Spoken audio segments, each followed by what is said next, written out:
So this past week I've been running through different ideas in my head of what to talk about for this episode, and it finally landed this afternoon when I was really trying to dial it in. And I think I haven't really talked about this too much on the channel or on social media just in general, but back in February I was actually laid off from a job I love that I was working at for almost 4 years.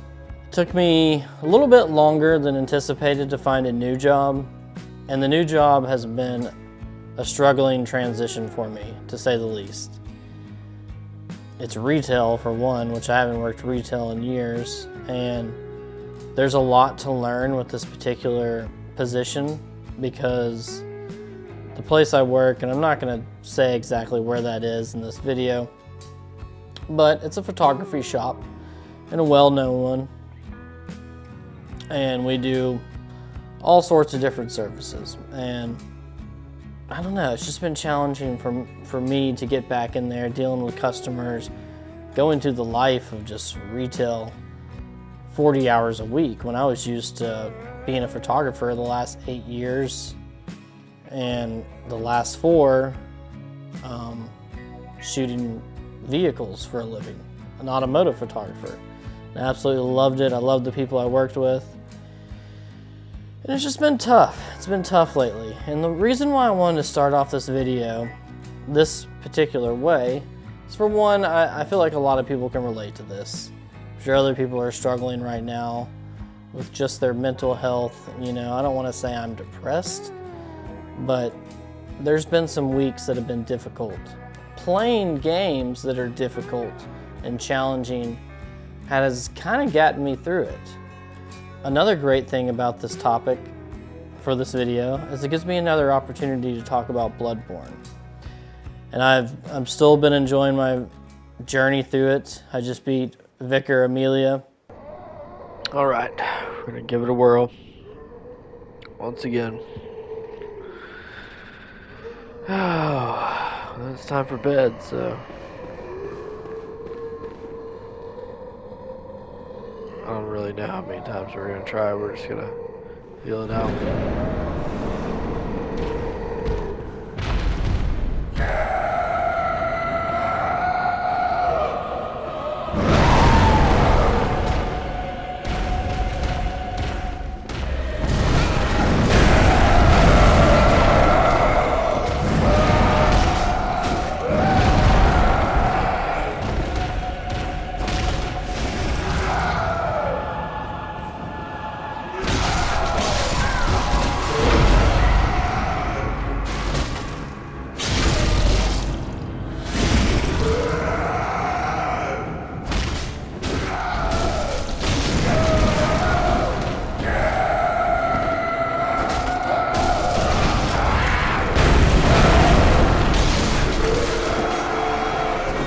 Oh, how about that shit?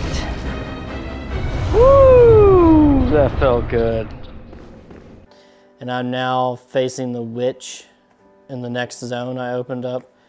Opened up the next 2 zones, actually. One of the ways I did it, too, was weird. I died trying to fight a guy next to a staircase, carrying like a sack of like... I don't even know what was inside, but he beat the shit out of me. I ended up in like an upside down world. It was like the upside down from Stranger Things, basically. It was really trippy. I was trying to figure it out. I was like, is this a glitch or... But I think it's meant to happen. I think there's a deeper meaning to why it maybe happened that's slowly starting to unravel. But I've still just been enjoying the gameplay and my time of Bloodborne so much. Like, it's just so good. It's so addicting. I've got Silent Hill 3 playing in the background because this is actually the game that I'm supposed to be playing this month along with Bloodborne. So I'm probably going to take a little bit of break from Bloodborne and jump into Silent Hill, see if I can finish it before the end of the month, which I think is very doable. It's interesting about games like From Software or even horror games because they really take your mind off of the daily struggles you're kind of dealing with, because you have to be so present and mindful of your actions and your decisions and what you're doing in the game. You have to be locked in, dialed in, as they say. Bloodborne has been such a saving grace for me lately because it's been exactly that. It's been an escape for me. Not that saying that my life's terrible or anything like that. It's not what I'm saying, but it can be stressful at times, you know, managing work life, home life, being newly married, you know, trying to plan a trip going home, all this stuff, bills, you know, you name it, just the factors of everyday life kind of weighing down on you. It's nice to have something I can take my mind off with, like Bloodborne, because if you're not paying attention in that game, you're going to get your ass kicked. You will die. So you have to be conscious, especially when you're in new areas, trying to make it to the next like checkpoint or the next lantern or fireplace. Oh my goodness. What has happened to me? Last 2 times. Oh, it's so annoying. All these games in particular, including horror games, really just captivate you and get you so invested that you can't think about anything else. You're not thinking about your bills or things you necessarily even have to do tomorrow. You're taking an escape from that. You're letting your mind focus and be present and be active as well, because you know you're figuring things out, you're navigating through things.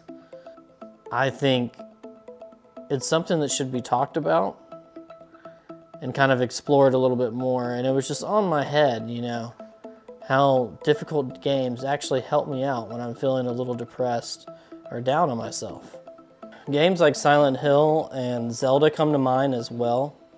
Those are some other great titles I can get lost in. You know, Zelda being so immersive, the beautiful open world, so many different things you can get involved with, especially with the Breath of the Wild and Tears of the Kingdom. I mean, the world is kind of your oyster in a sense, and there's so much freedom as a player. You can really get lost in those worlds, or like a Final Fantasy. And then Silent Hill is a whole nother thing, because you're just like barred down by the tension of the game and just the stress you're going through and the anxiety. You know, you got other shit to worry about now when you're going through Silent Hill. So that can definitely take your mind off of stresses in the real world as well. But I know there's some other people that have to feel this way out there, and not every game has this effect too. And that's another reason why I wanted to make this video, because there are differences. You know, not every single video game can fully engulf my attention, my just mental capacity that I'm willing to share with the game. Like, you know, for example, like a Mario or like a platformer, Mario Kart, all this stuff. Yeah, it's kind of short-term fun, and it's also fun to play with like multiplayer. But if you're sitting down just like wanting to chill by yourself and play a game, those games don't really do it for me. Like, I don't really want like a cozy game or something like that. I want the opposite. Something that's gonna keep me on my toes, you know, a little bit. Like this game behind me. I've heard so much about it, and I've played a little bit of it, but I fully haven't gotten invested with the story. So I know once I jump into Silent Hill 3, I'll be hooked, just like the second one. And I can't wait to play it, honestly, you know. I know Bloodborne's kind of taken up a lot of my time right now, and I appreciate it. I really do, and I can't wait to jump back into it, actually.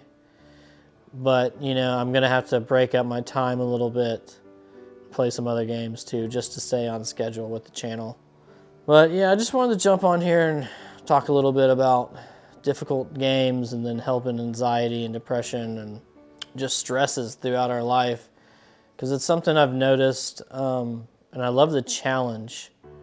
Because you're also completing a goal, completing a task, and overcoming something really challenging. And that's very rewarding. And that can release different endorphins and make you happy and make you smile, like make you laugh, make you cry. It's good to have emotions, and it's good to play games that bring out different emotions. I'm actually about to make a video on that soon. For the time being, I think we're going to end this video here today.